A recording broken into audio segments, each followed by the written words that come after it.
Regina Sanchez here, your spiritual life and health coach. Welcome to my podcast, Giving You a Fresh Start. My heart is to help you revive the joy in your life, rejuvenate your God-given destiny, and restore your body to health. Grab a cup of tea, a cup of coffee, or a glass of spring water with a splash of lemon and sit back.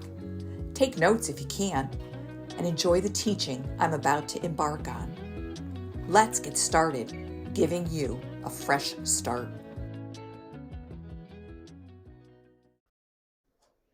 Hey there, Regina Sanchez, your spiritual life and health coach.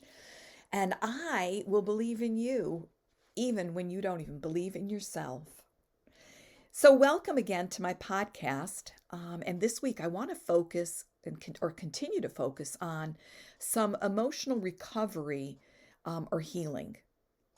And for many of us, because of past trauma and stressful issues in our life, we can take on something to maybe protect us, to keep us safe, or to put a shield around us. And that usually is fear or anxiety. You know, we all have had anxiety at some point in our life, but some people have such a level of it that it's active most of their day.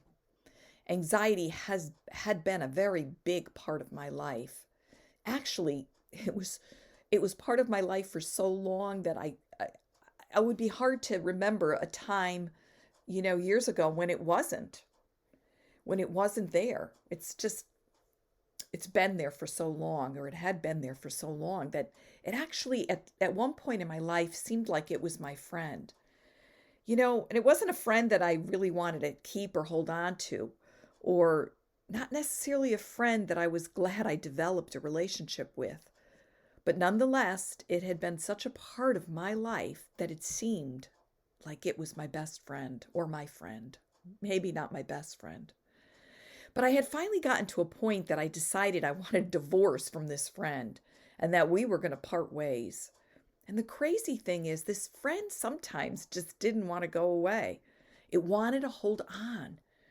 Well, we have to be very serious about not wanting a friend like this around anymore. Did you ever have a relationship that you didn't really want to pursue any longer, but you really hadn't been upfront about it? You weren't forthright about expressing your desire to end the relationship. You just kind of kept holding on a little bit. But ending relationships can be done nicely. They don't have to be mean or hurtful. But you need to be decisive. It needs to be done. It cannot be done passively. Let me just say that, because then the friend doesn't go away and you're complaining that they're still around. Yet you didn't communicate clearly that it's over. And so you're basically sending that person mixed messages. Well, we sort of need to communicate clearly that we don't want anxiety anymore in our life, that this relationship with anxiety is over, that you no longer want anxiety to be your friend. You don't want it in your life. It's time for you to move on and move it out. So does this mean that you'll never feel anxious again? Well, absolutely not. But we need to learn that when anxiety comes up again, we don't need to hold on to it. We need to learn to get some tools in our little travel bag to have with us so when it decides to come back, we know how to release it. We may need to do this again and again, but that's okay. If you're up for that challenge, it eventually will go away, and you can learn ways to remove anxiety from your life and live in a greater sense of peace. Life for me growing up had been very difficult. And you can hear much of my story in my book, Can I Have Your Heart, Daddy? I had experienced just about every abuse. Actually, I did experience every abuse there is. Physical, emotional, spiritual, sexual. So growing up for me was just full of fear and anxiety. And I believe as a child, I welcomed anxiety in as a way to protect me. I know it sounds stupid, But I really came to terms with that years ago, that I had welcomed that anxiety in to protect me because I didn't know how else to protect me. And I believed the lie that the anxiety, would protect me. I let anxiety rule, as a way to say, okay, back away, danger, don't venture, stay put, don't go there, don't do it.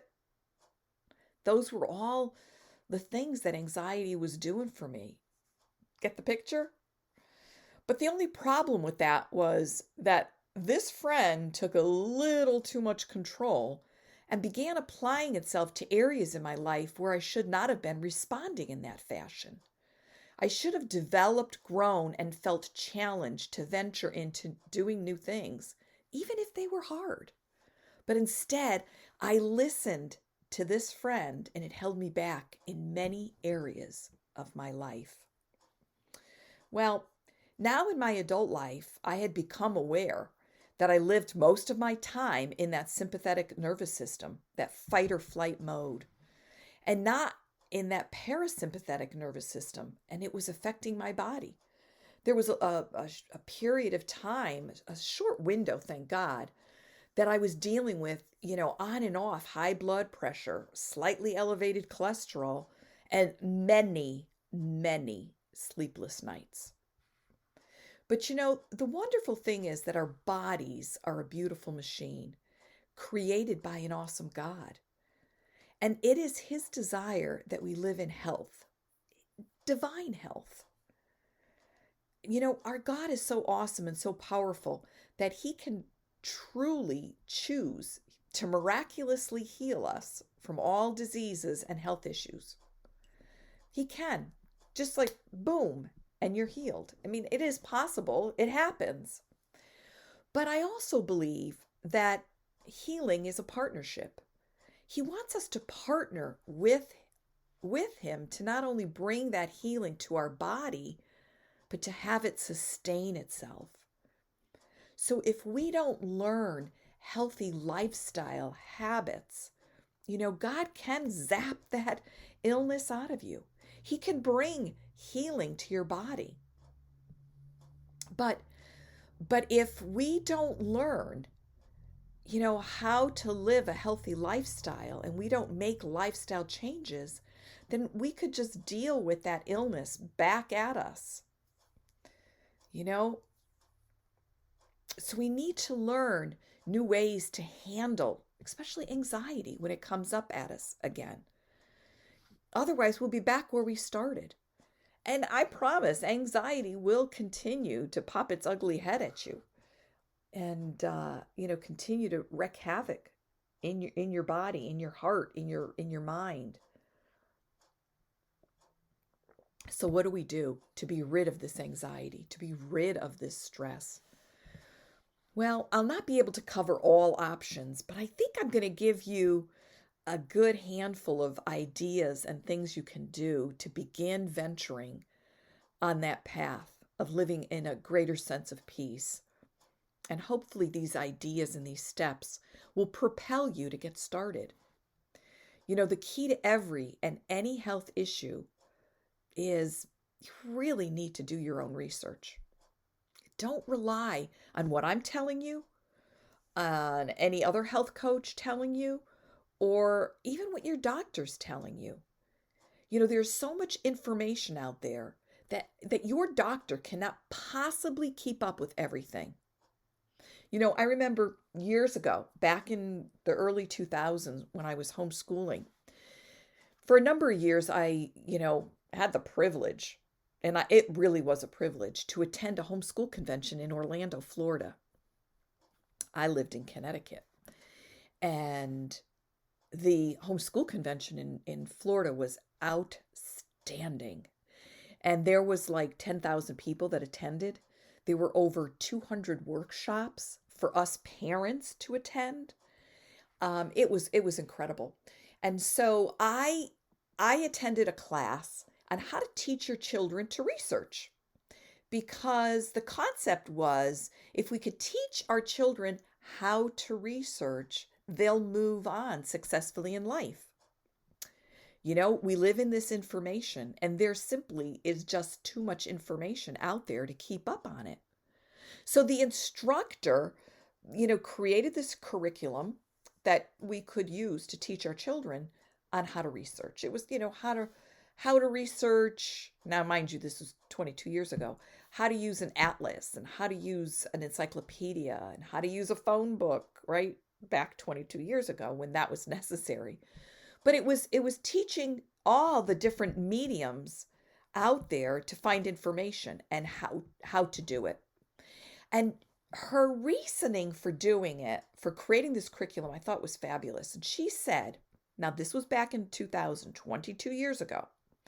She said that in order for a physician to keep up on all new medical procedures, medications, diseases, that they would have to read 250 periodicals a day.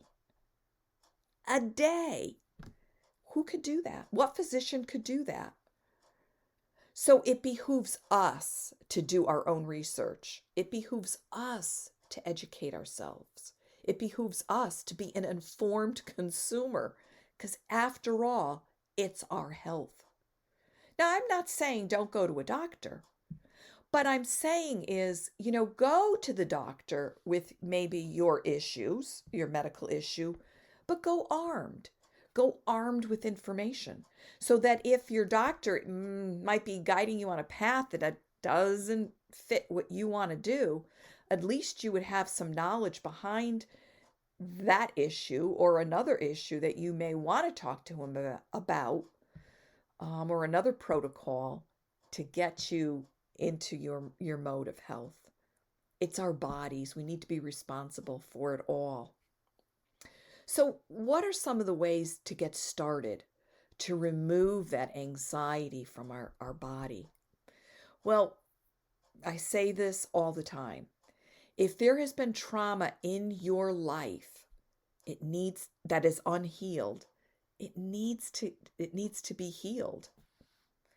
When I was going through healing from my past sexual abuse, I have to firmly say, that it was the Lord that brought complete healing to me regarding this issue in my life, regarding this trauma in my life. Now, mind you, I had been for a number of years, seeing counselors, because I was dealing with pain in my life that I didn't fully understand. And finally, when it, came out that yes, I was, it was kind of hard to deal with. And if it wasn't for actually my Christian friends who were divinely praying over me to help me get through that trauma, I might have had to be taken away in a straitjacket that day. But really, the power of prayer and the power of God, really, it brought the first level of healing to me.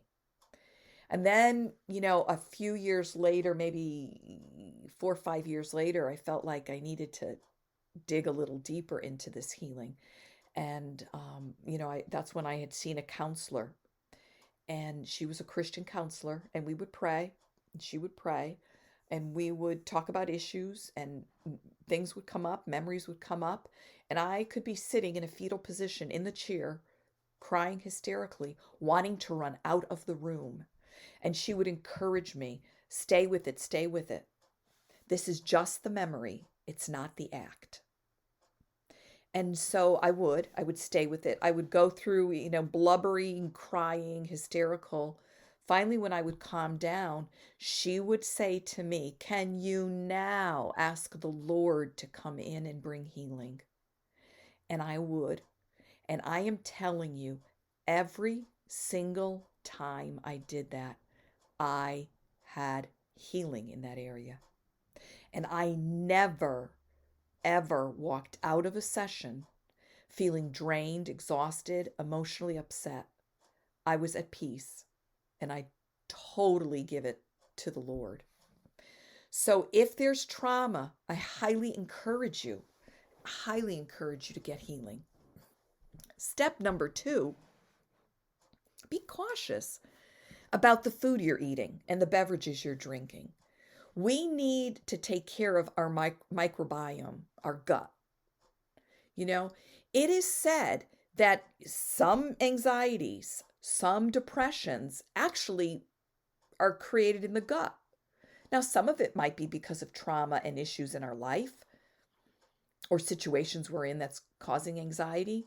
But if that, the peripheral of environment of your life, you're enjoying your relationships and your job is okay and things like that, but you're still dealing with anxiety and you don't feel like there's any past trauma that needs to be healed, then look at your gut, because the food you could be eating and what you could be drinking could be causing your gut to be out of balance.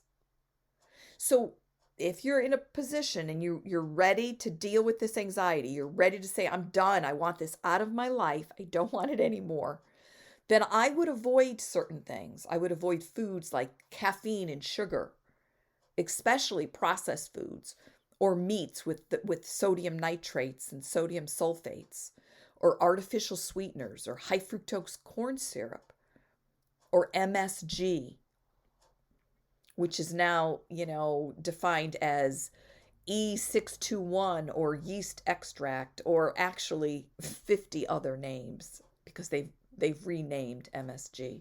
So very infrequently will you find those words, monosodium glutamate, in food. Avoid food coloring. Avoid food preservatives like BHA or BHT. Avoid potassium bromate or sodas, especially diet sodas, or processed breads, or farm-raised fish. Stay away from it. Candy, alcohol, hydrogenated oils or trans fat, canned soups. Am I saying you cannot have a cup of coffee again or a blueberry muffin? No, I'm not saying that. But what I am saying is, while you're trying to get your body into more a calming state, stay away from these foods that excite you, that can act as a neurotoxin. But foods that you don't need to worry about are whole, real foods in their natural form, like fresh vegetables, especially leafy greens, or fresh fruit. Meats that are non-antibiotic or hormone injected. Grass-fed, how do they say it now? It's grass-fed and grass-finished, because there are some, meats out there that can be grass-fed, but then they're finished with grains. So ideally, if you can get grass-fed, get grass-finished, you've got the best of both worlds. A little on the expensive side, but health. It would bring health. So, those good, healthy, non-antibiotic, non-hormone injected meats, legumes, rice, nuts, eggs, whole grain breads, wild caught salmon or fishes. I do not eat any farm raised fish. I don't care if Whole Foods tells me it's, raised to be sustainably safe. I don't care. I will not eat farm raised fish. Step number 3 is your sleep. Be sure you're getting at 7+ hours of night of sleep. It's so critical. Your body needs to be in that relaxed state to replenish itself. Much healing occurs in your body when you're sleeping. Make this a must. Diffuse some essential oils at night to help calm your mind and your body. But getting that sleep is important. And getting sleep, I have some friends that, say they're night owls and can go to bed at 3 o'clock in the morning and sleep till 9 and think they're getting good sleep. I beg to differ with them. And if they look over their health, what's happening to them health-wise, they may want to reconsider. But you need to get to bed when the sun goes down.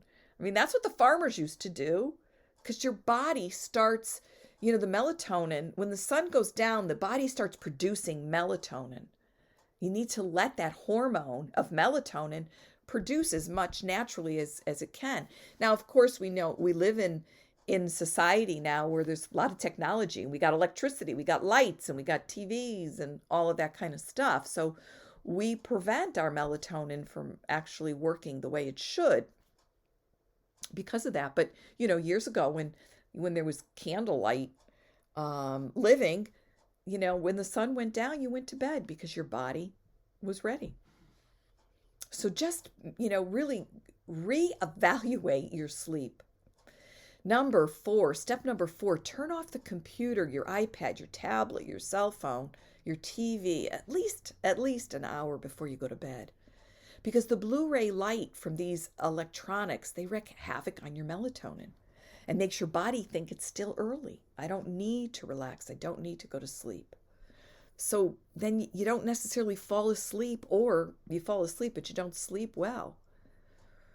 And are you one of those individuals that hit the pillow and you're out like a light? That's not necessarily good, because what it's saying is your body is in exhaustion mode. We need to lie down, relax, let our body unwind, and then fall into that sleep state. Step number 5, get some kind of exercise program or activity. You don't have to join a gym, but it's good to do some physical exercise to get the stresses out of your body. Now, I'm going to, full disclosure here, I've said this once, I'll say it again. This is a hard area for me. I don't like to exercise. I guess I can say I hate to exercise. And I do. I hate to exercise. And I have to push myself, and I push myself, and I do it well for a while, and then I give up. I have to say, this is, even as a health and wellness coach and knowing the importance of activity, I do struggle in this area. But it is something that we need to do. Step number 6 is take a look at your job, or where what you're doing daily for work. Are you enjoying what you're doing, or is it causing you anxiety?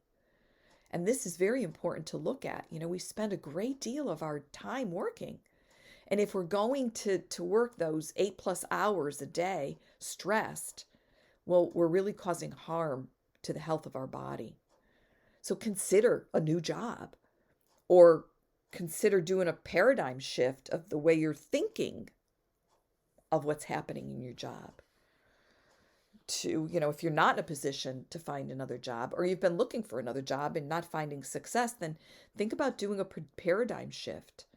If there's a person that really, gripes you the wrong way, just pray, ask the Lord to give you, compassion for the person, or whatever that you need to do to change how you're reacting to them. You're not going to change them. What you need to change is how you're reacting. Step number 7. And I'm saying that these steps are not necessarily in any order of importance. They're just steps to consider doing if you're not focused on any of them. But so step number 7 is, where are you spiritually? Do you have a spirit-filled life? Do you have a relationship with a being that's greater than yourself?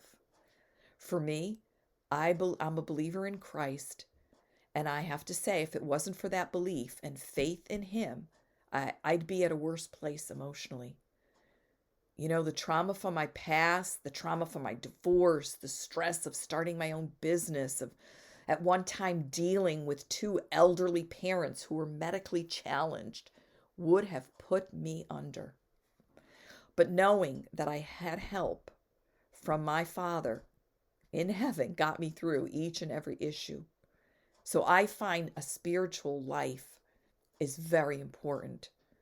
I believe we must all have a belief in something greater than ourselves, someone stronger than us, someone more powerful than mankind. I chose to trust in Christ. So if you don't have a spiritual life, I would say it's important to look at that. Step number 8, consider some supplements, to help you release that anxiety. Get blood work done. Make sure your vitamin D and your Bs are balanced. If not, then take your Ds, take your B complex. Take magnesium, L-theanine, multivitamins, omega-3s, valerian root, ashwagandha are great for helping to calm your body down, or rhodiola or passion flower, lemon balm. I try every day at the end of the day to have a hot cup of lemon balm tea, before I kind of go to bed, or licorice root. So those are some supplements or some herbs that can help you, bring your body down to a sense of calmness. And I cannot complete this podcast without bringing in essential oils. Essential oils are so powerful to help aid in releasing anxiety and bringing peace into your life. What are some of those oils? Things like basil, lavender, Roman chamomile, vetiver, frankincense, which is like considered the father of oils, orange, lemon, and then doTERRA has blends called the Focus Blend or the Calming Blend or the Joyful Blend or the Grounding Blend or the Tension Blend. Those are different oils blended together. And sometimes you need to try them out and see which oil works best. What may work for me may not work for you. So you experiment with the oils and see which one or ones will bring you that relief. So as I wrap up this podcast, my hope and prayer are that you will make yourself a priority and not allow the anxiety to continue to manifest in your body. I pray that you'll realize that you are important, you are special, you're loved, and you are worth living a life that is anxiety-free. You deserve to live a life that is full of peace, no matter what the circumstances are around you. If you'd like to do an overall health history to perhaps get a better picture of where you stand health-wise, contact me. Let me know, because right now I'm running a special since this podcast, and probably for the next, I would say till the end of February. And I'm offering the review or a consult of your health history free of charge.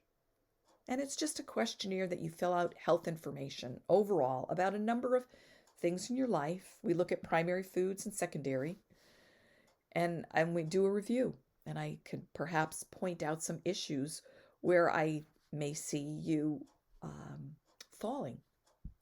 So I would love to guide you on this journey of freedom and have you grow in peace, love, joy, and health.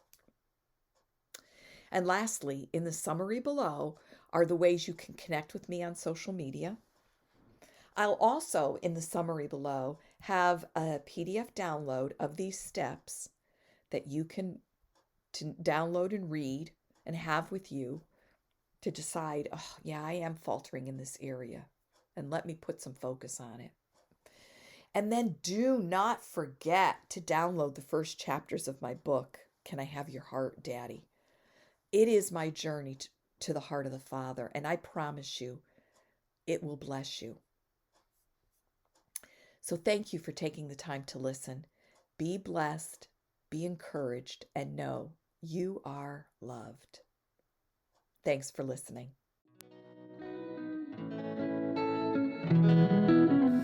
Well, thank you, my friends, for taking the time to listen to my podcast.